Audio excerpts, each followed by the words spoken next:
Marcus Chen wiped the sweat from his forehead as he carried another bag of cat food from his beaten-up truck to the warehouse. The old building sat on the edge of New Geneva, far enough from the city center that rent was cheap, but close enough that he could still make supply runs without burning too much fuel. The faded sign above the door read Chen's Auto Repair, but Marcus hadn't fixed a car in over 2 years. The warehouse had been transformed into something entirely different. Rows of clean enclosures lined the walls, each one equipped with soft bedding, food bowls, and toys. Cat trees of various sizes created a jungle gym that stretched from floor to ceiling. The air hummed with the sound of purring, punctuated by the occasional meow or the soft padding of paws across the polished concrete floor. "All right, everyone, dinner time," Marcus called out as he hefted the bag of food. The response was immediate. Dozens of cats emerged from their hiding spots, weaving between his legs and filling the air with anticipatory chirps and trills. Some were sleek and well-groomed, recent arrivals who still carried themselves with the pride of former house pets. Others bore the scars of street life: missing ears, crooked tails, eyes clouded with old infections that Marcus had treated as best he could. He moved through his evening routine with practiced efficiency, filling bowls and checking water dispensers. Most people thought he was crazy, a 35-year-old former mechanic who had blown his life savings on converting a warehouse into a cat sanctuary. His sister called it his mid-life crisis, though she'd stopped complaining when she saw how happy it made him. Marcus paused at one of the newer enclosures, where a small black cat sat perfectly still, watching him with startling golden eyes. She had appeared 3 weeks ago, unlike any stray he had ever encountered. While other cats yowled and paced when they first arrived, she had simply walked into the carrier he had set up as a trap and waited. No crying, no attempts to escape, just patient observation. "Still not talking to anyone, huh? Shadow?" Marcus murmured, using the name he had given her. She was beautiful in a way that made him think of expensive breeds. Pure black fur that seemed to absorb light, a perfectly proportioned face, and those remarkable golden eyes that seemed too intelligent for a common house cat. Shadow tilted her head slightly at the sound of his voice but made no move toward the food he placed in her bowl. She never seemed to eat when anyone was watching, yet her bowl was always empty by morning. Marcus had initially worried about her health, but 3 weeks of observation had shown she was in perfect condition. Her fur was glossy, her eyes bright, and she moved with a fluid grace that made the other cats look clumsy by comparison. The other cats had learned to give Shadow a wide berth, not out of fear, exactly, but with the kind of respectful distance usually reserved for something far more dangerous than a 10-pound house cat. Marcus had noticed it but chalked it up to the mysterious way cats established their social hierarchies. "You know," Marcus said, settling down cross-legged outside her enclosure, "I've been doing this for 2 years now, and I've never met a cat quite like you. Most of them come to me broken somehow, sick, scared, angry at the world. But you," he studied her calm expression, "you're just waiting for something, aren't you?" Shadow's tail twitched once, the only indication she had heard him. Marcus had developed this habit of talking to the cats, especially the ones who seemed to need more time to trust. His veterinarian friend, Dr. Sarah Kim, had told him it helped them get used to human voices and presence. The warehouse door chimed as someone entered. Marcus looked up to see Dr. Kim herself, carrying her familiar black medical bag. Sarah was a small woman in her 40s with graying hair pulled back in a perpetual ponytail and hands that could gentle the most feral cat into submission. "Evening, Marcus," she called out, already heading toward the medical station he had set up in one corner of the warehouse. "I brought supplies and wanted to check on the new arrivals." "Perfect timing," Marcus said, standing and brushing cat hair from his jeans. "I've got 3 that need their shots, and Pepper's been favoring his left front paw again." They worked together efficiently, Sarah examining cats while Marcus held them and updated their medical records on an old tablet computer. The partnership had developed naturally after Sarah had volunteered to provide veterinary care at cost. She never asked why a successful mechanic had suddenly decided to dedicate his life to stray cats, and Marcus never offered the full explanation. The truth was complicated. It had started after his father's funeral, when the reality of his own mortality had hit him like a punch to the gut. He had been working 16-hour days, building his repair business, saving money for a future that suddenly felt meaningless. The day after the funeral, he had found a tiny kitten in the alley behind his shop, wet and shivering in a cardboard box. He had taken it to a vet, paid for its care, and found it a home. Then he had found another, and another. Within 6 months, he was known as the cat guy to every animal control officer and veterinary clinic in the city. When the opportunity to buy the warehouse had presented itself, the decision had felt inevitable. "How's our mysterious friend doing?" Sarah asked, nodding toward Shadow's enclosure. "Same as always," Marcus replied. "Perfect health, but she won't interact with anyone. I'm starting to wonder if she's actually feral, or if she's just choosing not to engage." Sarah approached Shadow's enclosure with the careful movements of someone who had learned to read cat body language like a second language. Shadow watched her approach without moving, those golden eyes tracking every movement. "May I?" Sarah asked softly, reaching for the enclosure latch. Shadow stood up for the first time since Marcus had been watching her, and something about the movement made both humans pause. It was too smooth, too controlled, like a dancer moving to unheard music. She walked to the front of the enclosure and sat down again, never breaking eye contact with Sarah. "Well," Sarah said quietly, "she's certainly not feral. Look at that posture. That's the bearing of a cat who's very comfortable with humans but is choosing her interactions carefully." She opened the enclosure slowly. "Hello, beautiful. May I examine you?" What happened next would puzzle Marcus for weeks afterward. Shadow stepped forward and extended her head toward Sarah's outstretched hand, allowing herself to be touched. But it wasn't the cautious acceptance of a shy cat warming up to a stranger. It was the gracious allowance of someone of high rank permitting a necessary interaction. Sarah's examination was thorough but quick. Shadow submitted to having her eyes, ears, and teeth checked with the same calm acceptance. When Sarah listened to her heartbeat with a stethoscope, Shadow actually began to purr, a deep, resonant sound that seemed to fill the warehouse and cause every other cat to stop what they were doing and listen. "That's unusual," Sarah murmured, pulling back slightly. "The purring?" Marcus asked. "The frequency. Most cats purr between 25 and 35 hertz. This is different, deeper, more complex. It's almost like..." She trailed off, shaking her head. "Never mind. She's in perfect health. Better than perfect, actually. Her muscle tone, her coat, her overall condition. I've never seen a stray in this good of shape." After Sarah left, Marcus sat in the gathering darkness of the warehouse, listening to the settling sounds of 43 cats preparing for sleep. Most of them had found their preferred spots, some in the enclosures, others on the cat trees, a few bold ones who had earned the privilege of sleeping wherever they chose. Shadow had returned to her previous position, sitting perfectly upright in the center of her enclosure, those golden eyes now reflecting the dim emergency lighting that kept the warehouse from being completely dark. "What are you really?" Marcus asked quietly. For just a moment, he could have sworn he saw something flicker in those golden eyes, a spark of something far too complex and ancient to belong to a house cat. Then Shadow blinked slowly, the cat equivalent of a smile, and settled down with her paws tucked neatly beneath her. Marcus locked up the warehouse and drove home to his small apartment above what used to be his repair shop. He heated up leftover pizza and sat at his kitchen table, going over the day's expenses on his laptop.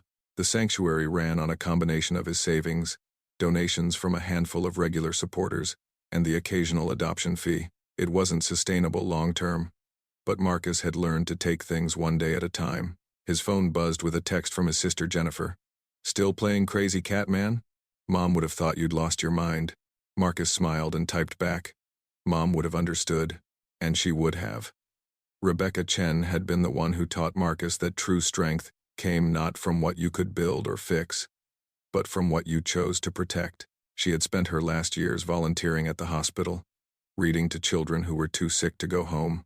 When Marcus thought about the legacy he wanted to leave, he thought about her hands gently turning the pages of a picture book while a scared child slowly relaxed into sleep.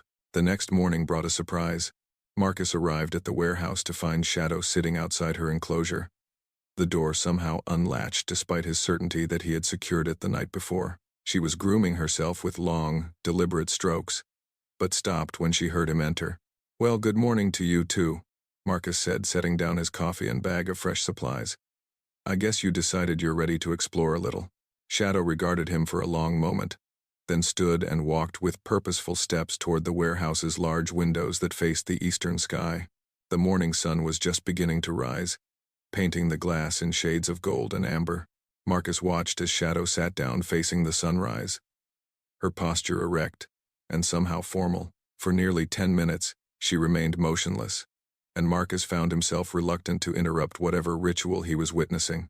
When Shadow finally turned away from the window, she walked directly to Marcus and, for the first time since her arrival, rubbed against his legs. The contact was brief but unmistakably affectionate, and Marcus felt an odd warmth spread through his chest. "There's more to you than meets the eye, isn't there, girl?" he murmured, reaching down to scratch behind her ears.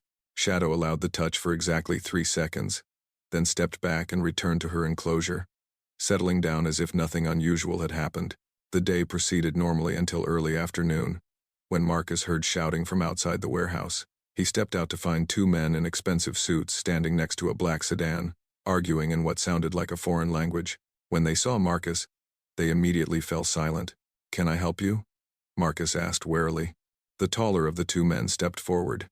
He had pale skin, sharp features, and eyes that seemed to shift color in the changing light.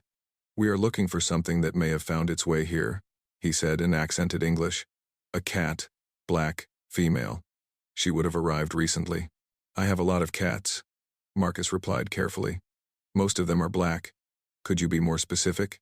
The second man whispered something urgently to the first, who nodded and pulled out a photograph. Marcus couldn't quite see the image, but his visitor's description could have applied to Shadow. "This particular cat is valuable," the tall man continued. "She was stolen from our employer. We have been authorized to offer a substantial reward for her return." Something about the men made Marcus deeply uncomfortable. Their clothes were expensive but somehow wrong, as if they were costumes rather than normal business attire. Their movements were too fluid, too controlled, and there was an odd quality to their voices that made him think of distant thunder. "I'm sorry," Marcus said firmly, "but all of my cats are strays I've rescued myself. None of them were stolen from anyone." The tall man's expression darkened. "You would be wise not to interfere in matters beyond your understanding, human. Return what belongs to us, and you will be compensated. Continue to harbor her, and you will face consequences." "I think you should leave," Marcus said, surprised by the steadiness of his own voice. The 2 men exchanged another rapid conversation in their foreign language, then returned to their car. As they drove away, Marcus noticed that their license plates seemed to shimmer and blur, as if he couldn't quite focus on the letters and numbers. He returned to the warehouse with a deep sense of unease, immediately checking on all the cats. They seemed agitated, clustering together and avoiding the windows that faced the parking area. Shadow was nowhere to be seen. Marcus spent nearly an hour searching before he found her. She had somehow squeezed herself into a narrow space behind the water heater, pressed as far back into the shadows as possible. When he called her name, she emerged slowly, and for the first time since her arrival, she looked genuinely frightened. "Hey, it's okay," Marcus said softly, crouching down and extending his hand. "They're gone. I don't know who they were, but I'm not letting anyone take you anywhere you don't want to go." Shadow approached cautiously and, to Marcus's amazement, climbed directly into his lap. She was trembling slightly, and her golden eyes kept darting toward the windows. "I don't know what's going on here," Marcus murmured, gently stroking her fur. "But you're safe now. I promise." As the sun set that evening, Marcus found himself making a decision that would have seemed impossible just a few hours earlier. He had always been careful to maintain professional boundaries with the cats in his care. They weren't pets. They were rescues waiting for permanent homes. But as he looked down at Shadow, still curled in his lap hours after the strange visitors had left, he realized that some boundaries were meant to be crossed. "How about you come home with me tonight?" he said quietly. "Just until we figure out what those people wanted." Shadow looked up at him with those remarkable golden eyes, and Marcus could have sworn he saw gratitude in their depths. She stood, stretched with feline elegance, and walked toward the warehouse door as if she had been waiting for exactly that invitation. As Marcus locked up the warehouse, he couldn't shake the feeling that his quiet life was about to become much more complicated. But looking down at the small black cat walking confidently beside him toward his truck, he found that he didn't mind the prospect nearly as much as he should have. The last thing Marcus noticed as they drove away was a pair of golden eyes watching from the truck's passenger seat as something large and dark circled overhead in the evening sky. Visible for just a moment before disappearing into the gathering darkness, Marcus woke to the smell of smoke. He bolted upright in bed, immediately scanning his small apartment for signs of fire, but found only Shadow sitting on his windowsill, silhouetted against the pre-dawn darkness. Her golden eyes were fixed on something outside, and every line of her small body radiated tension. "What is it, girl?" Marcus whispered, slipping out of bed and moving to the window. At first, he saw nothing unusual in the parking lot below. Then, the shadows shifted, and Marcus realized what looked like darkness between the streetlights was actually movement. Large shapes circled his building in a pattern too organized to be random, too purposeful to be anything innocent. Shadow made a sound Marcus had never heard from a cat before. A low, harmonic hum that seemed to vibrate through his chest. The circling shapes in the parking lot paused, and for a moment, Marcus could have sworn he saw massive wings fold against reptilian bodies before they melted back into ordinary darkness. "Okay," Marcus said quietly, his heart hammering in his chest. "I don't know what's going on, but we're leaving. Now." He dressed quickly, grabbed his truck keys, and gently scooped Shadow into a carrier he had brought home from the warehouse. She didn't resist, but continued that strange humming sound that seemed to resonate in his bones. The trip down to the parking lot felt like the longest walk of Marcus's life. Every shadow could hide something dangerous.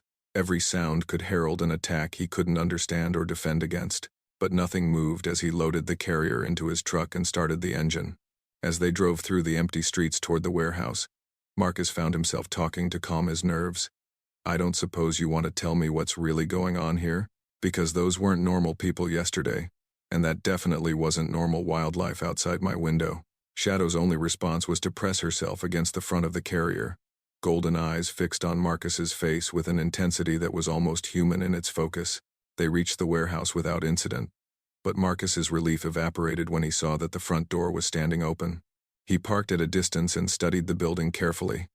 The emergency lighting inside was still working, casting familiar shadows through the windows. But something felt wrong. "Stay here," Marcus told Shadow, though he had no illusion that a cat carrier would contain her if she decided to leave. He approached the warehouse slowly, trying to move quietly despite the gravel parking lot. The familiar sounds of cats were absent. No purring, no soft movement, no gentle chatter that usually greeted his arrival. The silence was absolute and terrifying. Marcus peered through the open doorway and felt his heart sink. The neat rows of enclosures had been torn apart, metal bars bent and twisted as if by enormous strength. Cat trees lay scattered in pieces across the concrete floor. Food and water bowls were overturned, their contents mixed with debris and something that looked like scorch marks. But most important of all, there were no cats. "No, no, no," Marcus breathed, rushing inside despite every instinct screaming at him to run. He called out names as he searched the wreckage. "Pepper, Mittens, Tiger." His voice echoed in the empty space, answered only by silence. He found them in the back corner of the warehouse, huddled together in a space that had somehow escaped the destruction. All 42 cats, pressed together in a furry mass of frightened eyes and flattened ears. They were alive, unharmed, but terrified in a way Marcus had never seen before. "It's okay," Marcus said, his voice shaking with relief. "It's okay, I'm here." What happened? The cats began to emerge from their hiding spot slowly, seeking comfort in familiar hands and voices. As Marcus worked to calm them, checking each one for injuries, he began to piece together what must have happened. The destruction was too targeted, too specific. Someone had been looking for something, or someone. A soft footstep behind him made Marcus spin around. Shadow stood in the doorway, having somehow escaped from the carrier in his truck. She surveyed the destruction with those remarkable golden eyes, and for a moment, her expression held something that looked distinctly like rage. "You did this," Marcus said, the realization hitting him suddenly. "Not directly, but this is about you. Those people, the things outside my apartment, they're looking for you." Shadow walked carefully through the debris, stepping over twisted metal and broken ceramic with delicate precision. When she reached Marcus, she sat down and looked directly into his eyes. Then, impossibly, she spoke. "I am sorry, Marcus Chen." Marcus sat down heavily among the scattered remains of his life's work. He should have been terrified, should have been running, should have been calling someone, though who would believe him? Instead, he found himself strangely calm. "So," he said after a long moment, "I'm guessing you're not actually a cat." I am what your people would call a dragon, Shadow replied in a voice like distant thunder wrapped in silk. My true name is Seraphina Draconis, once queen of the eastern reaches, now exiled from my own kingdom.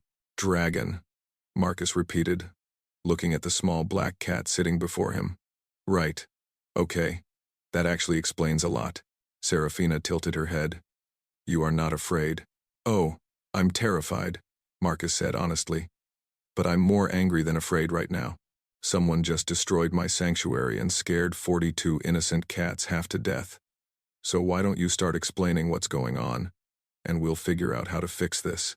For the first time since he had met her, Seraphina looked surprised. You wish to help me? Even knowing what I am? You didn't hurt anyone, Marcus pointed out. In 3 weeks, you've been nothing but gentle with every cat here. You could have left at any time, but you stayed. So either you're the most incompetent dragon in history, or you're not the threat they want me to believe you are. Seraphina began to purr, that deep, complex sound that had puzzled Dr. Kim, but now Marcus could hear it for what it truly was. Not purring, but a dragon's contented rumble scaled down to fit a cat's tiny body. My people, Seraphina said slowly, do not understand yours. We see humans as simple creatures, short-lived, weak, driven by basic needs. When I suggested that we had much to learn from your kind, I was declared mad. When I insisted that human compassion was a strength rather than a weakness, I was branded a traitor. So they exiled you, Marcus said. My own brother challenged my right to rule.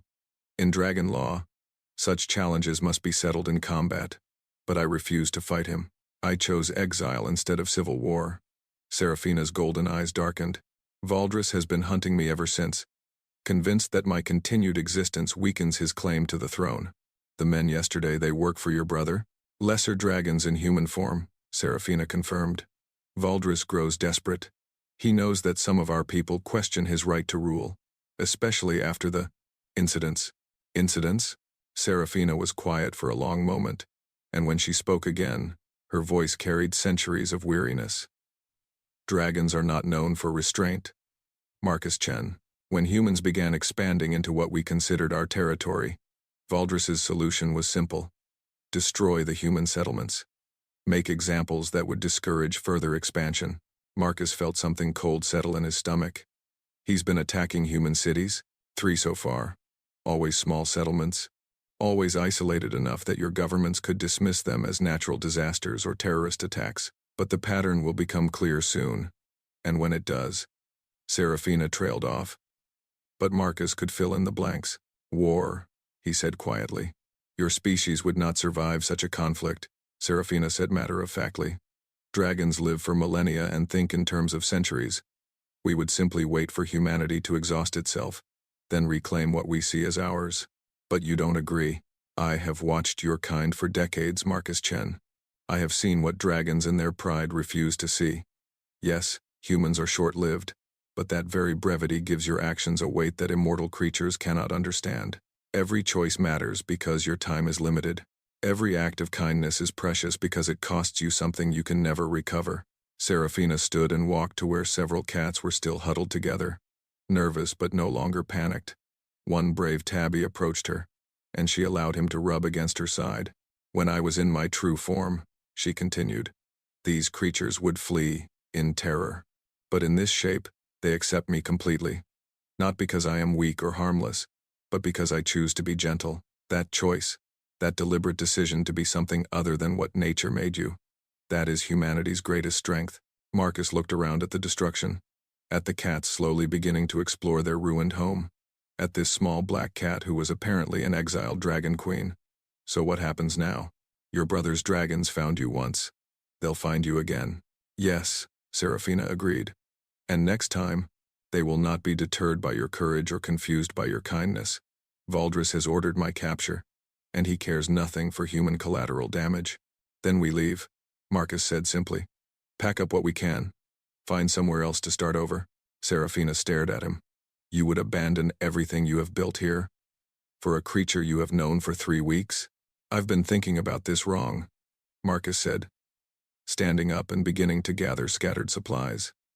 I thought I was running a cat sanctuary, but what I'm actually doing is providing safety for creatures that need protection. Doesn't matter if they're stray cats or exiled dragon queens. The principle is the same. For several long moments, the warehouse was quiet except for the sound of Marcus moving through debris and the soft murmur of cats beginning to resettle themselves. Then Serafina spoke, and her voice carried a note Marcus had never heard before. In 3,000 years of existence, she said quietly, no one has ever chosen to sacrifice anything for my sake. Not my subjects, not my family, not even my closest advisors. They served the crown, not the individual who wore it. Well, Marcus said, pausing in his cleanup to look down at her. Maybe that's because they never got to know you as Shadow first. The sound Serafina made was definitely not a purr. It was deeper, more complex, with harmonics that seemed to resonate in Marcus's chest and make the cats lift their heads in curiosity. When she spoke again, her voice carried new determination. There is another way, she said. I could reveal myself to your authorities, offer to testify about Valdris's plans. Your governments would need time to prepare for what is coming. That sounds dangerous for you. Everything is dangerous now, Serafina replied. But I have learned something in my time here. Watching you care for creatures that give you nothing but demands and vet bills. True leadership is not about commanding from a position of power. It is about standing between those who would do harm and those who cannot defend themselves. Marcus crouched down and gently stroked her fur. Sounds like your people could use a queen like that. Perhaps, Serafina said. But first, there is something else you must know. Valdris is not coming only for me. He knows I have been in contact with humans, and he sees this as evidence that your species is corrupting draconic culture. His next attack will not be a small settlement. What do you mean? This city, Marcus Chen. New Geneva is home to nearly 2 million humans. Valdris intends to make it an example that will terrify your entire species into submission. The warehouse fell silent except for the sound of Marcus's suddenly rapid breathing. 2 million people.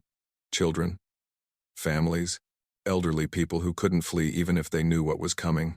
When? Marcus asked quietly. 3 days, perhaps 4. Dragons do not move quickly when they believe victory is assured. Marcus stood up slowly, his mind racing. 3 days to evacuate 2 million people? Impossible.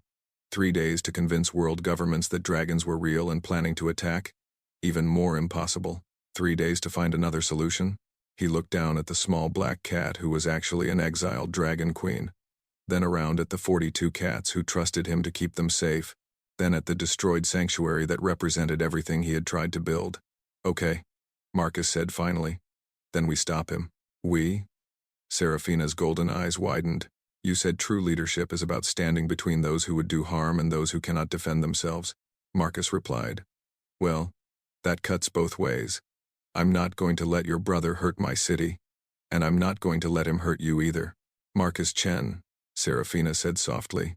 You are proposing to fight creatures that your mythology barely comprehends. We are not oversized lizards or clever animals.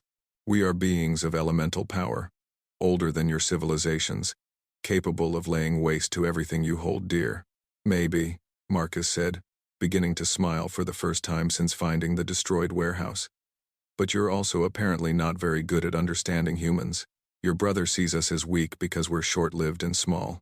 But he's forgetting something important, which is, we don't fight fair, Marcus said, pulling out his cell phone. And we really, really don't like bullies.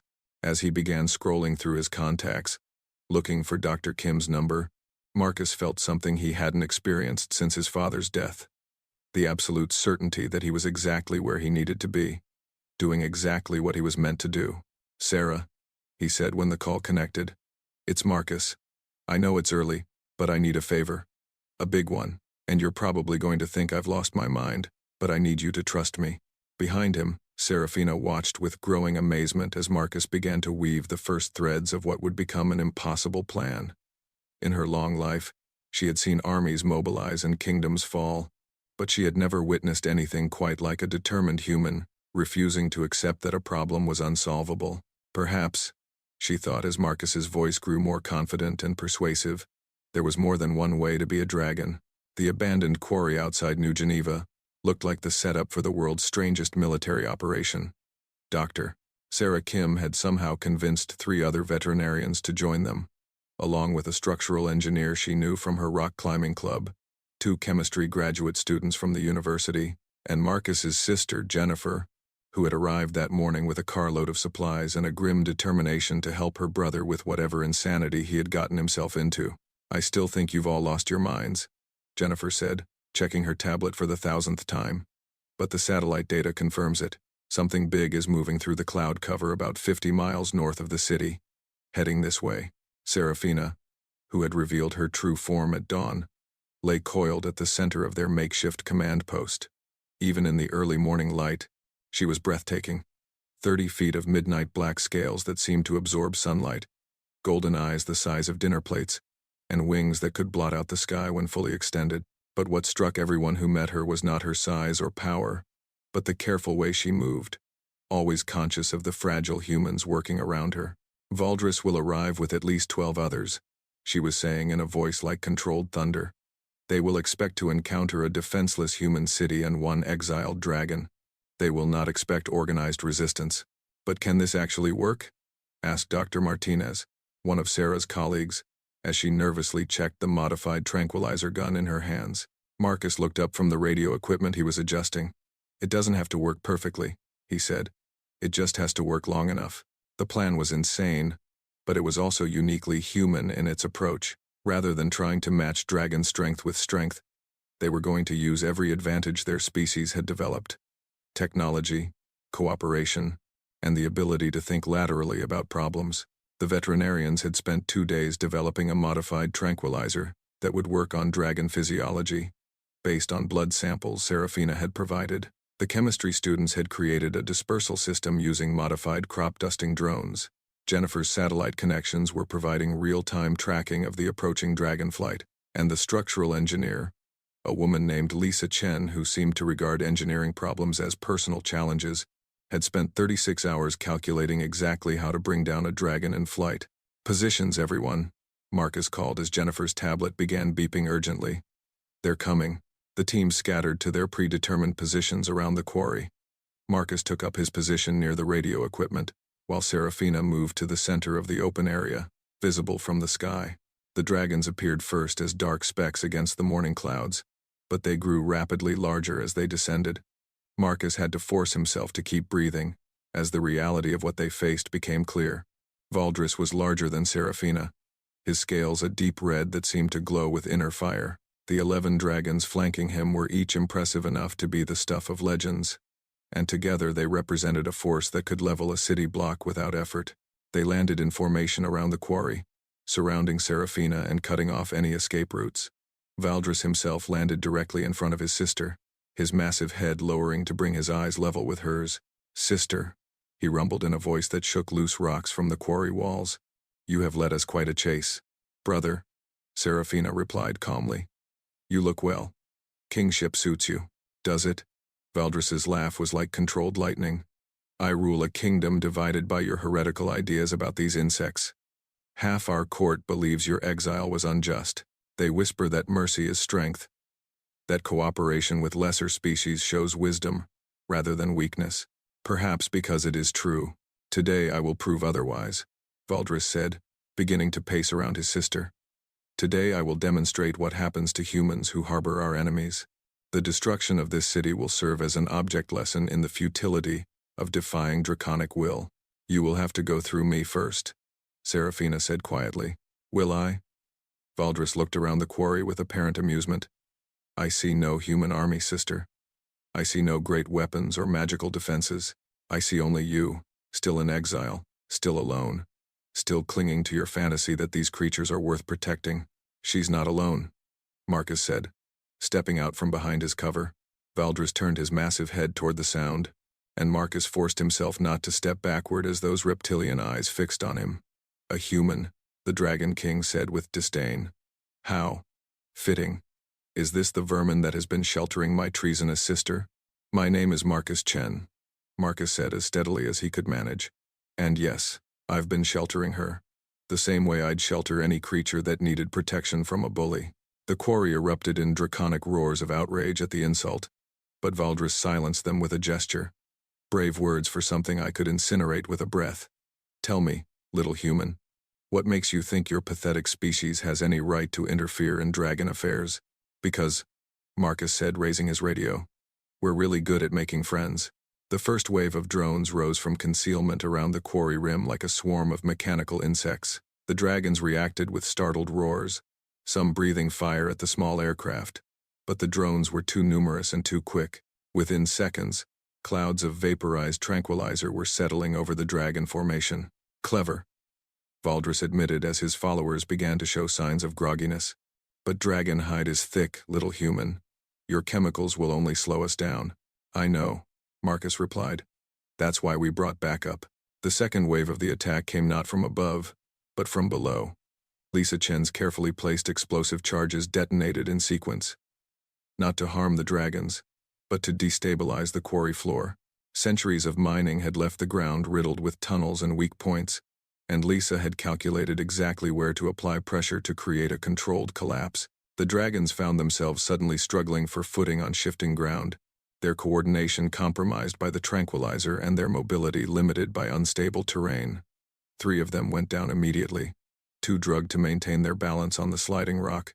"Now," Marcus shouted into his radio. The human team struck from all directions at once.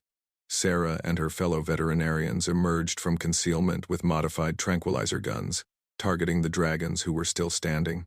Jennifer coordinated the drone attacks from her mobile command post, directing the swarm to focus on any dragon that seemed to be shaking off the effects of the drug. Lisa triggered secondary charges that sent specific sections of the quarry wall crashing down to create barriers and choke points. But the most effective attack came from an unexpected source. Every cat from Marcus's sanctuary, all 42 of them, had somehow followed the team to the quarry. Now they poured into the battle zone, weaving between dragon feet and creating chaos out of proportion to their size. Dragons who had faced armies without flinching found themselves distracted and confused by tiny creatures that refused to flee or behave predictably. "Impossible," Valdris roared, breathing fire in wide arcs to try to clear the cats away from his followers. "They are just animals." "No," Serafina said, rising to her full height as her brother momentarily turned his attention away from her. "They are family." The battle between the 2 dragon siblings was brief, but devastating. Serafina had spent weeks in a cat's body, learning to move with precision and economy of motion. Valdris was larger and stronger, but he fought with the assumption of superiority that had defined his entire reign. When Serafina ducked under his flame breath and struck at the precise joint in his neck armor that Lisa had identified from anatomical diagrams, he went down hard. "Surrender," Serafina commanded, standing over her fallen brother as the remaining dragons found themselves overwhelmed by tranquilizer, unstable ground, and the most strategically chaotic cat attack in history. Valdris struggled to rise but found his limbs unresponsive. Around the quarry, his followers were similarly incapacitated, though none were seriously injured. "How?" he gasped. "How could insects defeat dragons?" "They didn't," Marcus said, approaching slowly with his hands visible. "We worked together. Humans, cats, and a dragon who was wise enough to know that strength isn't just about size or fire.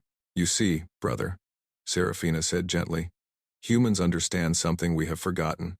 They know that protection is not about domination. A good leader does not rule through fear, but through trust. They do not demand loyalty. They earn it."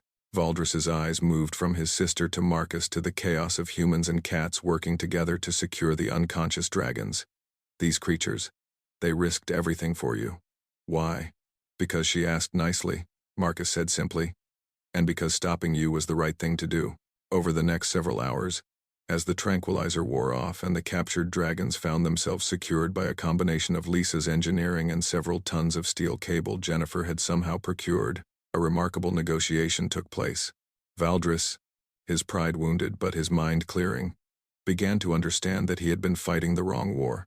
The humans didn't want to conquer dragon territory or steal draconic power. They simply wanted to live their brief lives in peace, caring for whatever creatures needed protection. "Your kind is stranger than I realized," he admitted to Marcus as they sat by the quarry's edge. "You have power, technology that could threaten us, but you use it only in defense. Aggression is expensive," Marcus explained. "We learned a long time ago that cooperation gets better results than conquest. Takes longer sometimes, but it lasts. And you truly bear no grudge for what I have done to your cities?" Marcus was quiet for a long moment. I'm angry about the people who died, he said finally. But holding grudges just makes more problems. Better to focus on making sure it doesn't happen again. Serafina, who had been listening to this conversation while her brother's other followers were processed through what Jennifer cheerfully called diplomatic detention, felt something shift in her understanding of both species. I have a proposal, she announced, her voice carrying clearly across the quarry. The negotiations that followed would later be called the Quarry Accords, though most humans would never learn the true story of how they came about. Valdris agreed to return to Dragon Society and call off all planned attacks on human settlements. In exchange, a joint council would be formed to address territorial disputes and establish trade relationships that benefited both species. But perhaps the most important agreement was smaller and more personal. You could return now, Valdris told his sister as the other dragons prepared to depart. Resume your place as my advisor. Help me learn to rule as you have learned to lead. Serafina looked at her brother, then at Marcus, then at the collection of cats who had somehow appointed themselves her honor guard. I think, she said slowly, that I have more to learn here first. Marcus's new sanctuary was built on land donated by the city of New Geneva, which had experienced what the official reports described as a minor seismic event, followed by the discovery of significant natural gas deposits in the old quarry. The truth was much more interesting, but city officials had decided that some stories were better kept quiet. The new facility was larger than the old one, with space for cats, a few other animals, and visiting researchers who wanted to study interspecies cooperation. Serafina spent most of her time in cat form, though she had a large private area where she could take her true shape when needed. Dr. Sarah Kim had been joined by a small team of veterinarians and biologists who were quietly studying what would become known as the Chen method of animal sanctuary management. Jennifer had parlayed her newfound expertise in unusual logistics into a consulting business that served clients who asked very few questions about her methods, and Marcus continued to do what he had always done: provide safety for creatures that needed protection. The only difference was that some of those creatures were occasionally 30-foot dragons with ancient wisdom and diplomatic responsibilities. Any regrets? Serafina asked one evening as they sat in the new facility's common area, watching cats play while the sun set through the large windows. Marcus considered the question seriously. His life had become far more complicated than he had ever expected. He regularly hosted diplomatic meetings between species most humans didn't know existed. His insurance paperwork had become a creative writing exercise, and he had definitely given up any chance of a normal relationship, since most people weren't ready to date someone whose best friend was a dragon. No, he said finally, scratching behind the ears of the small black cat curled in his lap. This is exactly where I'm supposed to be. Outside the windows, something large and graceful swept across the darkening sky before